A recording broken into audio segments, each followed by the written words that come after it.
প্রিয় শিক্ষার্থীরা, আজকে আমরা খুব সহজে 3 ঘর নগদান বই প্রস্তুত করার কৌশল শিখবো ইনশাআল্লাহ। প্রিয় শিক্ষার্থীরা, খেয়াল করো, 3 ঘর নগদানে তোমাদের অনেকেরই প্রবলেম হয়, তবে আমি আশা করি ইনশাআল্লাহ আজকের এই ভিডিও ক্লাস যদি ভালো করে দেখো, এরপর থেকে 3 ঘর নগদান বই প্রস্তুতে তোমাদের কোনো সমস্যা হবে না।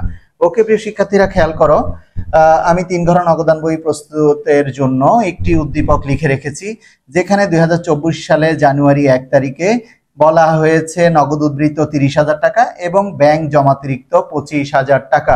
প্রিয় শিক্ষার্থীরা, নগদ উদ্ধৃত অর্থাৎ হচ্ছে আমাদের হাতে নগদ আছে, অর্থাৎ আমরা ডেবিট দিকে 2024 সাল 2024 জানুয়ারি 1 তারিখ লিখব ব্যালেন্স বিডি।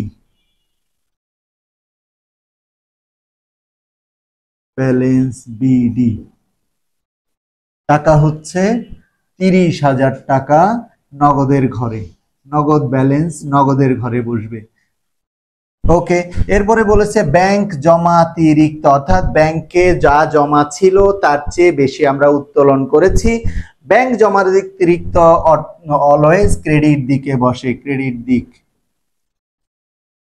তাহলে আমরা ক্রেডিট দিকে বসাবো। একইভাবে 2024 জানুয়ারি 1 ব্যালেন্স বিডি। ওকে, টাকা হচ্ছে 25,000 টাকা ব্যাংকের ঘরে, 25,000 টাকা। ওকে শিক্ষার্থীরা, আশা করি জানুয়ারি 1 তোমরা বুঝতে পেরেছ। জানুয়ারি 10 তারিখ সুমনের নিকট হতে 3,850 টাকা পাওয়া গেল। আমরা সুমন নামক এক দেনাদারের কাছ থেকে 3,850 টাকা পেয়েছি, অর্থাৎ প্রাপ্তিতে যাবে, প্রাপ্তি অর্থাৎ ডেবিট। নগদ টাকা পেয়েছি, নগদ প্রাপ্তি। আর আমরা জানি নগদ টাকা পেলে আমাদের সম্পদ বৃদ্ধি পায়, তাই নগদ প্রাপ্তি অলওয়েজ ডেবিট, নগদ প্রাপ্তি অলওয়েজ ডেবিট। ডেবিট দিকে বসবে। ডেট হচ্ছে জানুয়ারি 10।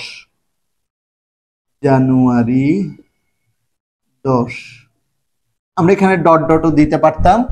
সুমনের নিকট হতে 3,850 টাকা পাওয়া গেল, লিখবো দেনাদার সুমন,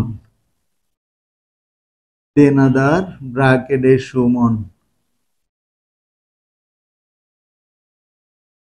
ওকে, কত টাকা পেয়েছি? 3,850 টাকা নগদে পেয়েছি। ব্যাংকের কথা কিছু বলেনি, তাই নগদে যাবে 3,850 টাকা। ওকে, এরপরে তাকে আমরা 150 টাকা বাট্টা দিয়েছি 150, অর্থাৎ প্রদত্ত বাট্টা 150 আমরা তাকে দিয়েছি। ওকে ডিয়ার স্টুডেন্ট, 10 তারিখ আমাদের সম্পন্ন হলো।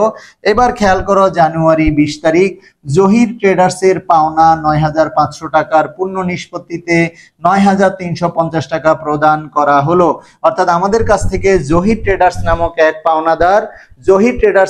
পাওনাদার আমাদের কাছ থেকে পেত 9,500 টাকা।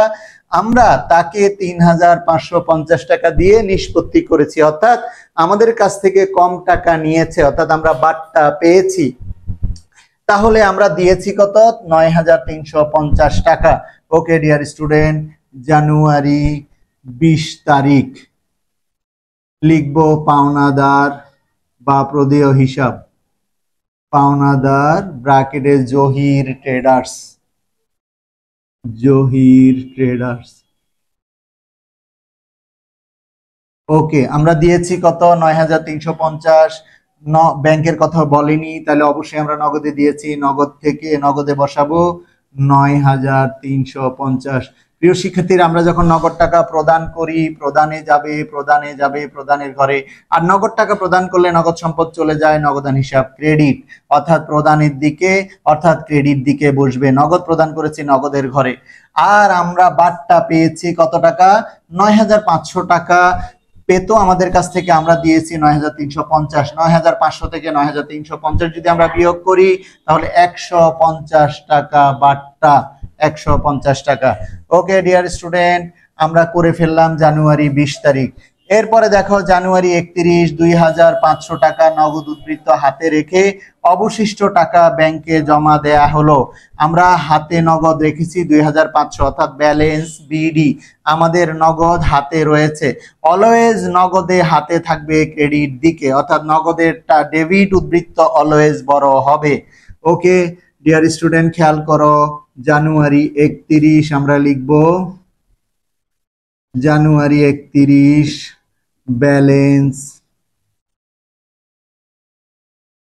সিডি। হাতে রাখতে বলার অর্থ হলো ব্যালেন্স রাখতে হবে, যে ব্যালেন্স রাখতে হবে তার নাম ব্যালেন্স সিডি। নগদের ঘরে 2500 টাকা। অবশিষ্ট টাকা বলেছে আমাদেরকে ব্যাংকে জমা দিতে। এখন অবশিষ্ট কত সেটা আমরা বের করব।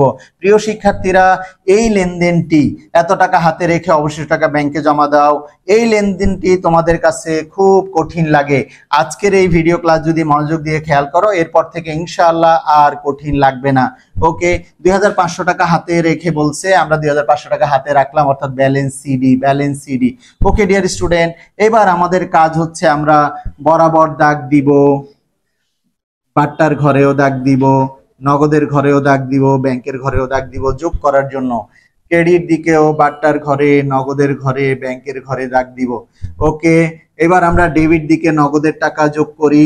30,000 আর 3,850 যোগ করে যদি, তাহলে হচ্ছে 33,850। 33,850 এই টাকাটা বড়, এটা আমরা দুই দিকে বসাবো। 33,850। এই 33,850 থেকে যদি আমরা 9,350 এবং 2,500 মাইনাস করি, ক্যালকুলেটর ইউজ করতে পারি আমরা, তাহলে কত দাঁড়ায় দেখো প্রিয় শিক্ষার্থীরা, দেখো 33,850 মাইনাস হচ্ছে 9,350, 9,350 মাইনাস হচ্ছে 2,500, তাহলে দাঁড়াচ্ছে 22,000। প্রিয় শিক্ষার্থীরা, এই 22,000 আমাদের হচ্ছে, আমরা এই টাকা ব্যাংকে জমা দিব। আমাদের বলেছে হাতে 2,500 টাকা নগদ উদ্বৃত্ত হাতে রেখে অবশিষ্ট টাকা ব্যাংকে জমা দেয়া হলো। তাহলে 2,500 আমরা রেখেছি। আমাদের মোট ডেবিট ব্যালেন্স থেকে আর ডেবিট টাকার যোগফল থেকে ক্রেডিটের যে টাকাগুলো বিয়োগ করে আমরা পেলাম 22,000 উদ্বৃত্ত, যা আমাদেরকে ব্যাংকে জমা দিতে বলেছে। তাহলে আমরা জানি ব্যাংকে জমা দিলে নগদের ঘরে টাকা লিখতে হবে আমাদেরকে ব্যাংক হিসাব। আর প্রিয় শিক্ষার্থীরা, এটি হচ্ছে একটি কন্ট্রাএন্ট্রি, এই জন্য আমরা ক দিয়ে দিব কন্ট্রাএন্ট্রি। ওকে, এবার ব্যাংকে জমা দিব, নগদ থেকে চলে আসবো আমরা ব্যাংকের ঘরে। ব্যাংকের ঘরে লিখবো 22,000, এখানে লিখবো নগদান হিসাব জানুয়ারি 31, নগদান হিসাব, আর কন্ট্রাএন্ট্রির ক দিয়ে দিব। অর্থাৎ এই আমাদেরকে বলেছে হাতে নগদ রেখে অবশিষ্টটা ব্যাংকে জমা দিতে। আমরা দেখলাম হাতে নগদ 2,500 টাকা রেখে আমাদের কাছে উদ্বৃত্ত আছে 22,000। এই 22,000কে আমরা ব্যাংকে জমা দিয়ে দিলাম, এই যে ব্যাংকে জমা দিলাম। প্রিয় শিক্ষার্থীরা, আশা করছি এটা বুঝতে পেরেছ। এবার আমরা ব্যাংকের ব্যালেন্স বের করব। ব্যাংকের ক্রেডিট পাশে টাকা বেশি, 25,000 আর 150, 25,150। ক্রেডিট পাশের বড় ব্যালেন্সটা দুই পাশে লিখবো, 25,150। ওকে, 25,150 থেকে 22,000 মাইনাস করব। খেয়াল করো, 25,000 থেকে 23, 24, 25, 3,150, অর্থাৎ 3,150। এটা হচ্ছে ব্যালেন্স সিডি ব্যাংকের ঘরে, ব্যালেন্স সিডি ব্যাংকের ঘরে। এবার আমরা বাট্টার দুই পাশে টাকা লিখে ফেলবো। বাট্টার টাকা ডাবল আন্ডারলাইন করব না, একটা আন্ডারলাইন করব। ক্রেডিট পাশে বাট্টার টাকা, ক্রেডিট পাশে। প্রিয় শিক্ষার্থীরা, এখানে আমাদের একটা ভুল হয়েছে, আমরা বাট্টার টাকা ব্যাংকে দিয়েছি, বাট্টার টাকা বসবে বাট্টার ঘরে, তাহলে ক্রেডিট পাশেও বাট্টার ঘরে 150 টাকা। তাহলে এখানে আমাদের হচ্ছে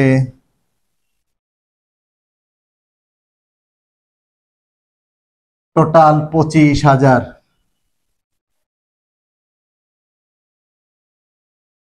25,000 এখানেও লিখবো 25,000। 25,000 থেকে 22,000 গেলে 3,000। ওকে, ব্যালেন্স সিডি 3,000। এবার ব্যালেন্স বিডি করে দিব 3,000। পরের মাসের 1 তারিখে ব্যালেন্স বিডি হয়, আমাদের এটা জানুয়ারি মাস, তাহলে ফেব্রুয়ারি 1 ব্যালেন্স বিডি, ব্যাংকের বিডি, ব্যাংকের সিডি, ব্যাংকের ঘরে বিডি হবে 3,000। ওকে। আর আমাদের সিডি ছিল নগদের ঘরে, ক্রেডিটে এটা বিডি হবে, ডেবিটে নগদের ঘরে। ফেব্রুয়ারি 1, ব্যালেন্স বিডি, টাকা হচ্ছে 2500, নগদেরটা নগদের ঘরে হবে। প্রিয় শিক্ষার্থীরা, আশা করছি তোমরা বুঝতে পেরেছ। এবার আমরা পুরো ম্যাথ ক্লোজ করে দিব, অর্থাৎ আমাদের ম্যাথ সমাধান কমপ্লিট হলো। প্রিয় শিক্ষার্থীরা, আশা করছি 3 ঘর নগদান বই প্রস্তুত প্রণালী তোমরা বুঝতে পেরেছ। যদি মনোযোগ দিয়ে দেখে থাকো, এরপর থেকে 3 ঘর নগদান বই প্রস্তুতে তোমাদের কোনো কষ্ট হবে না। ওকে প্রিয় শিক্ষার্থীরা, এরপরে আবার গুরুত্বপূর্ণ কোনো ক্লাস নিয়ে আবার তোমাদের সামনে হাজির হব। আল্লাহ হাফেজ। আসসালামু আলাইকুম রহমতুল্লাহ।